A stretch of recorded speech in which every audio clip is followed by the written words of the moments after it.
সবাই নাটক করতেছে আমাদের সাথে, আমাদের গায়ে হাত দেওয়া যাবে না। আমরা কিন্তু একটা লাশ পড়লে আমরা কিন্তু লাশ নিব। যারা এই দেশের বাইরে এই দেশের লড়াইকে নিয়ে গেছে তাদেরকে হুঁশিয়ারি করে দিতে চাই যে যদি এই দেশের লড়াই এই দেশের বাইরে যায় তাহলে এই দেশের মুক্তির লড়াইও এই দেশের বাইরে যাবে। মুজিববাদ প্রতিষ্ঠা হয়েছে, যে মুজিববাদের মধ্য দিয়ে হাজার হাজার মানুষের লাশ ফেলা হয়েছে এই স্বাধীন বাংলাদেশে, এবং ভারতীয় আধিপত্যবাদকে বজায় রাখার জন্য এখানের কালচারাল অ্যাক্টিভিস্টদের থেকে শুরু করে, এখানের বুদ্ধিজীবীদের থেকে শুরু করে, শিক্ষকদের থেকে শুরু করে, আইন অনুদানের লোকদেরকে সবাইকে কবজা করে ফেলা হয়েছে।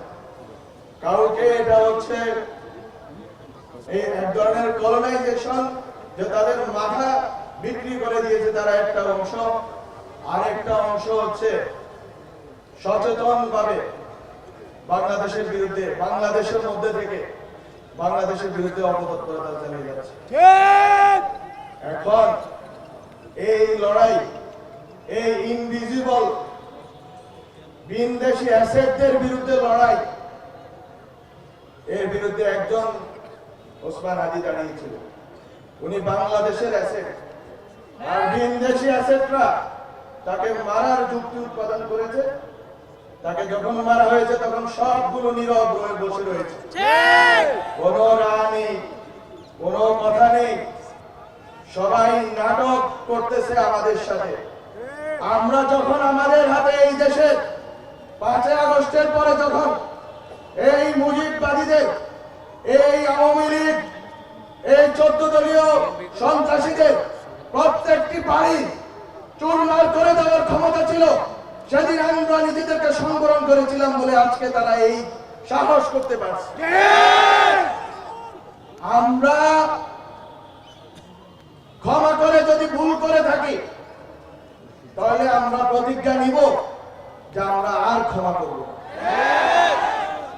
আমরা যদি দয়া দেখিয়ে, আমরা যদি মনে করে থেকেছিলাম যে আমরা এই দেশকে, এই দেশের ভিতরে রাজনৈতিক লড়াইকে, রাজনৈতিক দ্বন্দ্বকে এই দেশের ভিতরে মোকাবেলা করব, যারা এই দেশের বাইরে এই দেশের লড়াইকে নিয়ে গেছে তাদেরকে হুঁশিয়ারি করে দিতে চাই যে যদি এই দেশের লড়াই এই দেশের বাইরে যায় তাহলে এই দেশের মুক্তির লড়াইও এই দেশের বাইরে যাবে। খুবই খুবই সংকটময় পরিস্থিতি সামনে, আমাদের গায়ে হাত দেওয়া যাবে না। আমরা কিন্তু একটা লাশ পড়লে আমরা কিন্তু লাশ নিব। কত সুশীলতা করে লাভ নেই, কারণ অনেক হয়েছে, অনেক ধৈর্য হয়েছে, অনেক আমরা রিকনসিলিয়েশন, ট্রুথ, আমরা বিভিন্ন কথা বলেছি। আমরা বলেছি যে আইসিটি ট্রাইব্যুনালে স্বচ্ছ প্রক্রিয়াতে আপনারা বিচার করুন। বিচার চলমান আছে, তো বিচারের বদলে আজকে বিচার চলমান আছে একদিকে, আর একদিকে এই আইনের বাক্যকর বলিয়ে এই দেশ থেকে বেরিয়ে ভারতে আশ্রয় নেবেন, ভারত থেকে আপনারা বাংলাদেশে সন্ত্রাস করার উস্কানি দিবেন এবং সন্ত্রাস চালাবেন, আমার ভাইয়ের উপর গুলি চালাবেন। আমরা এটা বরদাস্ত করব না। আমরা এটা বরদাস্ত করব না। কিভাবে করব না? এখানে বাংলাদেশে ভারতের এবং বিদেশিদের যারা স্বার্থ রক্ষা করবে তাদের নিরাপদ থাকতে দেওয়া যাবে না। আমরা যদি নিরাপদ না থাকি এই দেশে আমাদের শত্রুরা নিরাপদ থাকতে পারে। এটা হচ্ছে বেসিক কন্ডিশন। আমি আর কথা বাড়াবো না, কিন্তু আপনাদেরকে এই আমাদের শরীরের জোশ, গরম, শক্তি, বিপ্লব সবকিছুর আছে। সাথে সাথে আমি একটা কথা বারবার বলে এসেছি, অনেক গালি শোনার পরে এই কথা আমি বলবো, সেটা হচ্ছে গরম।